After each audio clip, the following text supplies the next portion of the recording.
Alors, apparemment, la France va s'effondrer demain. Parce qu'on a 3400 milliards de dettes, que notre industrie est partie acheter des clopes dans les années 90, que nos obligations sont détenues par la moitié de la planète, et que les États-Unis, vous savez, le pays qui pilote la monnaie mondiale, sont tranquillement en train de glisser vers l'autoritarisme comme si c'était une mise à jour iOS. On va tout décortiquer, et je vous préviens, ça va piquer. La dette française, qui contient 3400 milliards, soit 49 000 € par Français. Vous avez déjà entendu ça, c'est ce qui a été diffusé à la télé par de nombreux représentants pour rembourser ces 3400 milliards. Ah oui, et Netflix, ça vaut 180 milliards, donc chaque abonné doit 2000 €. Non, c'est pas comme ça que ça marche. Ce calcul est aussi pertinent qu'un panneau stop dans GTA. L'État ne t'enverra jamais une facture avec 49 000 € à rembourser. C'est pas une addition de restaurant. Il y a une différence entre le stock et les flux. La base que personne explique. La dette, c'est égal à un stock. Et les recettes, les dépenses, c'est égal à un flux. Chaque année, si on dépense trop, on augmente le déficit et on augmente la dette. Si on dépense moins, on est donc en excès et la dette, elle va baisser. C'est juste de la compta, pas une prophétie maya. Alors, comment l'État va-t-il emprunter en vrai? L'État ne va pas chez LCL remplir un formulaire pour un emprunt étudiant. Non, il a l'AFT, l'agence France Trésor. Il organise des enchères, il vante des BFT à court terme, des OAT moyen long terme et des OATI qui sont indexés sur l'inflation. Et les investisseurs, ils vont acheter volontairement parce que c'est considéré comme ultra sûr. Oui, même avec 3400 milliards de dettes, les gens ils vont acheter parce que la France est considérée comme avoir toujours remboursé sa dette. Et c'est une des raisons pour lesquelles ça rend cela ultra sûr pour les acheteurs. La BCE, c'est le pompier qui évite les incendies du taux. Quand les marchés paniquent, quand les taux montent comme ta tension chez le dentiste, la Banque Centrale Européenne arrive. Elle rachète des obligations et calme tout le monde. Sans la BCE, on payerait nos prêts d'État au taux du crédit revolving, ce qui rend en fait les prêts pour l'État impossibles. Mais alors, comment fait l'État pour rembourser cette dette? On parle de rouler la dette. C'est un mécanisme quand une obligation arrive à échéance, un emprunt arrive à terme, l'État en émet une nouvelle pour les rembourser. C'est normal, c'est comme changer une roue de vélo en continu. Tant que tu continues de rouler, tout va bien. Toi, tu dois rembourser ton crédit parce que tu vas mourir un jour, mais l'État, en principe, il ne meurt pas. Il est considéré comme immortel. Pas toujours très intelligent, mais immortel. Ce qui va différencier, c'est entre une valeur qu'on va nommer R, qui est le taux d'intérêt moyen, et G, qui est la croissance nominale. Donc c'est la croissance plus l'inflation au cours du temps. Si G est supérieur ou égal à R, la dette, elle va se stabiliser. À l'inverse, si G est inférieur à R, c'est à ce moment-là que ça dégénère. C'est comme du vélo. La pente, elle est égale à R, et ta vitesse, c'est G. Si tu vas plus vite que la pente, et ben tu tiens debout, et tout simplement, tu peux monter la pente. Et si tu vas moins vite, et ben tu t'écrases. Le déficit primaire, c'est le déficit avant les intérêts. Si tu fais 50 milliards de déficit primaire, ben t'avances avec un sac chargé de briques. Même si la pente, elle est gentille. Mais attention surtout à l'inflation, qui est un faux ami. L'inflation fait baisser la dette en proportion. Mais seulement si tu n'as pas trop de dettes indexées. Et au bout d'un moment, l'inflation fait monter les taux. Donc tu gagnes un truc, puis tu le perds derrière. C'est un bonbon empoisonné. Ce qu'il faut faire attention, c'est à la maturité. La maturité du marché et de la dette. C'est une sorte de cocotte minute. La dette française a une maturité moyenne d'environ 8 ans. Ça veut dire qu'une hausse des taux n'impacte pas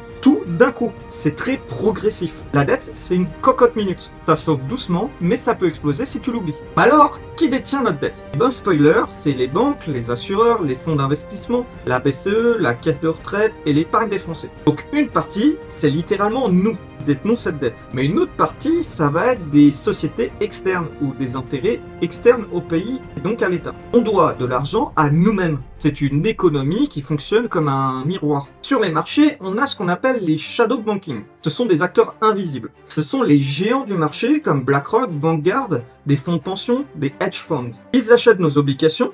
En gros, ils achètent une partie de notre dette, c'est eux qui détiennent la partie qui ne nous appartient plus à cette dette. Et ça rend cette dette plus liquide et donc plus stable. Mais en cas de panique, ce sont les premiers à vendre ces actifs les plus liquides, c'est-à-dire nos obligations. Et la BCE, à ce compte-là, devient indispensable puisque ça fait tout vriller en termes d'économie. Un tabou dans ces 3400 milliards de dettes qui ont été révélées, c'est que il y a 270 milliards qui ont été versés aide auprès des entreprises. Chaque année, l'État balançait littéralement 270 milliards en aide, en exonération, en niche ou en subvention. Certaines qui étaient très utiles, et puis d'autres, c'est littéralement du sponsoring de multinationales. On a des boîtes qui touchent des millions, font des bénéfices records, versent des dividendes records, et ferment quand même des usines. Et ces sociétés-là, elles vont toucher des subventions. Si les aides aux entreprises étaient un abonnement, on serait en train de payer l'option Premium plus Max Deluxe, sans savoir ce qu'elle fait. Le problème, c'est quand cette économie et cette dette, on se rend compte qu'elle est un peu haussière, qu'elle est un peu en hausse, on peut vite tomber dans une austérité, qui est une erreur classique dans le marché. Quand la dette, elle monte, les politiques disent « on va couper, on coupe tout ». Et couper quoi? Les trucs utiles? On va jamais couper les niches fiscales pour les très riches. Jamais les aides obscures, comme les aides aux sociétés qu'on a pu voir. Jamais les dépenses inefficaces. Et quand tu coupes trop vite, c'est le PIB qui chute. Puisqu'on va couper, ça va être en réalité ce qui fait monter l'intérêt de l'économie française. Et le ratio dette sur le PIB, il augmente du coup. Puisqu'on va couper la médecine, on va couper dans l'éducation, on va couper dans la police. Et en fait, c'est ça qui fait tourner notre pays. C'est dans les intérêts publics et donc en mettant de l'argent dans ces intérêts publics. Donc à ce moment-là, quand on coupe ça, on crée des dépenses, puisqu'il va falloir à un moment donné faire des travaux pour rénover les bâtiments, pour innover dans l'éducation ou autre, améliorer la médecine. Et on peut que dire bravo les champions, puisqu'on crée une économie, on crée un déficit futur. Tu essaies d'économiser de l'essence en vidant littéralement ton réservoir. C'est débile. À chaque fois qu'on serre le budget, les premières personnes à prendre des balles, ce sont les personnes handicapées. Ce sont pas les grandes entreprises, ce sont pas les fraudeurs fiscaux, ce sont pas les détenteurs de yachts. Non. Ceux qui ont déjà du mal à accéder aux soins, au travail, à leurs droits.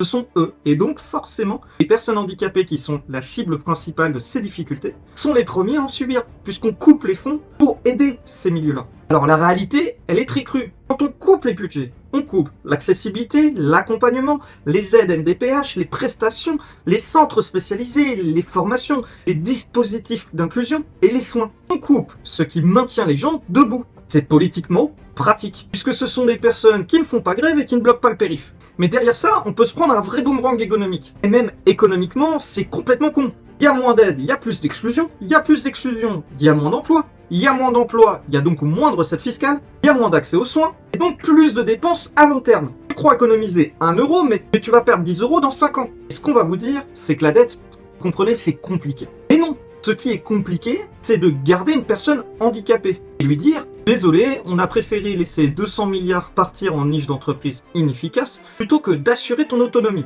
Ça, c'est compliqué à dire, mais c'est une réalité. Maintenant, imaginez tout ça, tout ce qu'on a vu, plus la désindustrialisation qu'on subit depuis 20 ans. Actuellement, on n'a plus nos chaînes de production, nos machines-outils, nos composants, on n'a fait même plus dans 3/4 nos médicaments, nos batteries, nos panneaux solaires, ou même nos semi-conducteurs. C'est simple, si la Chine, elle éternue, la France s'étouffe. On est dépendant, comme 90% des pays, de la Chine.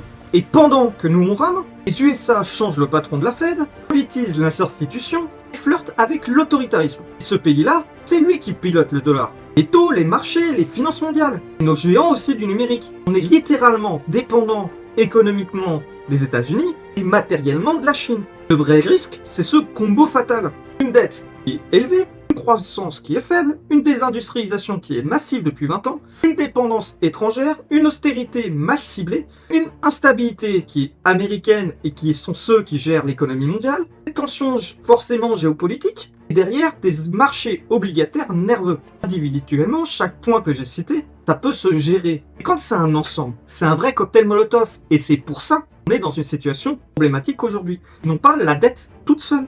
La vraie solution, on peut s'en sortir si on arrête de faire semblant. On réindustrialise intelligemment, on cible les aides publiques pour avoir des vrais intérêts économiques, on réduit le déficit primaire sans détruire l'humain qu'il y a derrière, on investit dans les écoles, la santé, le handicap, on retrouve une souveraineté technologique, on arrête de dépendre du dollar pour respirer, et surtout, on utilise une stratégie à des rustines. Donc en réalité, la France et l'Europe, on n'est pas foutus. Elle est juste très en retard dans le match. Pour la première fois depuis longtemps, le monde ne nous attend plus. Si on continue à jouer mode petit bras, tout simplement on va perdre. Pas demain, pas dans 6 mois, mais lentement. Par érosion, par dépendance, par renoncement. Et si on se réveille rapidement, si on arrête les illusions, si on regarde la réalité en face, on peut redevenir un pays qui construit, innove, qui protège et qui avance. Pas un pays qui subit. Pays qui décide. Si vous voulez en voir plus, vous pouvez vous abonner ou suivre mon compte. J'ai décidé de faire cette vidéo pour parler d'économie. Il m'a fallu beaucoup de temps. J'ai réfléchi à plusieurs façons d'aborder le sujet.